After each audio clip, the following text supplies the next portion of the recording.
குறள் 1. அகர முதல எழுத்தெல்லாம் ஆதிபகவன் முதற்றே உலகு. பொருள்: எழுத்துக்களில் முதல்வனாய் இருப்பது போல் உலகில் கடவுள் முதல்வனாக இருக்கிறார். கதை: ஒரு அரசன் உலகில் மிகச் சிறந்தவன் யார் என்று கேட்டார். ஒரு பண்டிதர், எழுத்து எல்லாவற்றுக்கும் ஆரம்பம், அதுபோல் கடவுள் எல்லாவற்றுக்கும் ஆரம்பம் என்றார். அரசன் தன்னுடைய பெருமையை விடுத்து தாழ்மையுடன் ஆட்சி செய்தான்.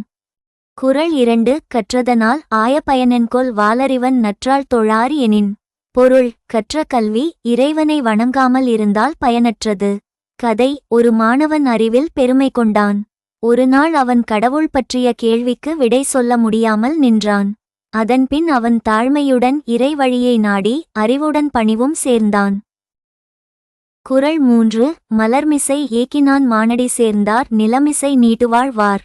பொருள்: இறைவன் பாதங்களை தொழுவோர் நிலத்தில் நீண்ட ஆயுளுடன் வாழ்வார்கள்.